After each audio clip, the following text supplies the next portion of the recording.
शौकत साहब, welcome to the show. Sir, आप सुन पा रहे हैं? अस्सलाम वालेकुम जी। वालेकुम जनाब। जी अस्सलाम वालेकुम शौकत साहब, आप खैरियत से हैं? माशाल्लाह। जी आपकी दुआ चाहिए जी, चलिए, बड़ी मेहरबानी। अल्लाह ताला आपको खैरियत से रखे। तो ये कुछ माशाल्लाह आपने कुछ थोड़ा बहुत कुछ कोई मामला तो संभालने की कोशिश शुरू की है। ये सोलंकी साहब से क्या बातें हुई आपकी?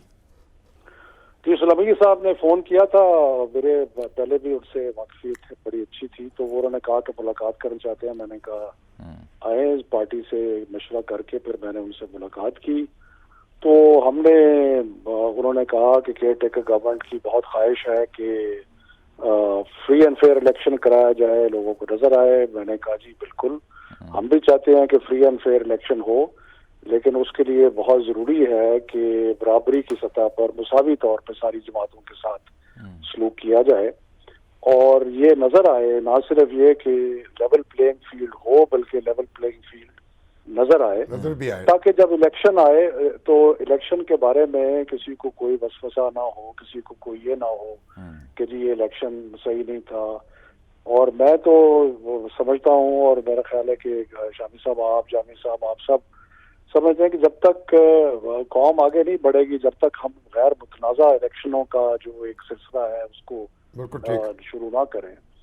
और कौमी इत्तेफाक राय का ये एक बहुत बड़ा जुज़ जो है वो ये है कि हम अग्री करें कि इलेक्शन का और ये जो सिलसिला है इसके बारे में कोई किसी को कोई शिकायत ना हो, और ये होगा तो फिर ही हम आगे बढ़ेंगे। तो यही बातें हुई और उन्होंने कहा, उन्होंने भी इस बात से इत्तेफाक किया। तो शफकत साहब, इस वक्त आप कोर कमेटी का हिस्सा हैं पीटीआई की?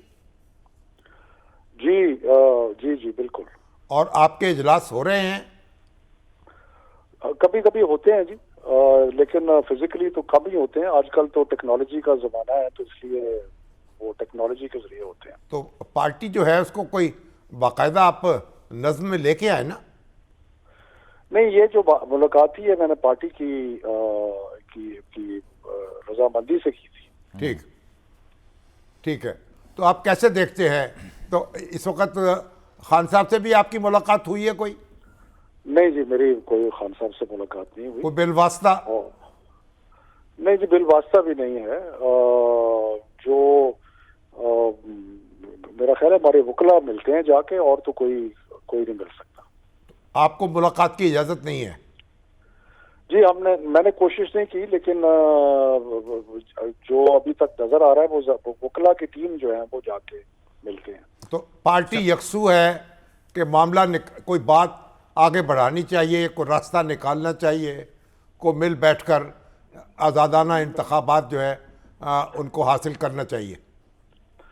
जी मेरा ख्याल है कि पार्टी और मेरा ख्याल है हर पाकिस्तानी ये चाहता है कि हम जो है मईशत जो है, ये मुल्क के जो हालात हैं जो कि इस वक्त बहुत ही मुश्किल हालात हैं, कि इनमें से निकलने के लिए बहुत ज़रूरी है कि एक कौमी इत्तेफाक राय हो। इसके लिए बहुत ज़रूरी है कि हम आपस के जो मसाइल हैं उनको कम करें, और हम जो हमारे मुश्तरका मसाइल जो हैं, ख़ास तौर पे मुआशी मसाइल जो हैं, इनको हल करने की कोशिश करें। और वो तभी मुमकिन है कि जब हम जो आगे बढ़ने के रास्ते हैं वो मिलजुल के तय करें। बड़ी उम्दा बात आप कर रहे हैं, अच्छी ये पेशरफ्त है कि अगर ये सोच पाई जा रही है अक्रॉस द बोर्ड, लेकिन इसके लिए एक डेड एंड पे जब पहुंच जाए सूरत हाल या रहनुमा हमारे, तो एक स्टेप पीछे हटा जाता है अपने सख्त गिर मौक़िफ़ से, ताकि गुंजाइश पैदा हो।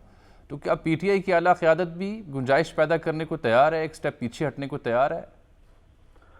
देखिए जी, मैं इसके बारे में तफसीलात के अगर होंगी तो फिर मैं उस पर कुछ कह सकता हूँ, लेकिन ये अमूमी तौर पे मैं ज़रूर गुजारिश करूँगा कि बिल्कुल पार्टी की ख्वाहिश है कि एक इत्तेफाक राय हो, एक लेवल प्लेइंग फील्ड हो, एक फ्री एंड फेयर इलेक्शन के ऊपर इत्तेफाक राय हो, ताकि कौम आगे बढ़े, ताकि हम आगे बढ़ के जो बाकी असल मसाइल हैं मुल्क के उनको हल करें। तो इस बात में तो बिल्कुल 100%। दूसरी सियासी जमातें जो हैं उनसे भी राब्ते की कोई सूरत है या कोई फैसला किया है इस बारे में?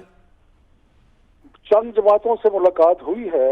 हमारी जो खैबर पख्तूनख्वा की लीडरशिप है या असद कैसर साहब ने जमात इस्लामी से मुलाकात की है, शिरानी साहब से मुलाकात की है, कुछ और शख्सियात से मुलाकात हुई है उनकी।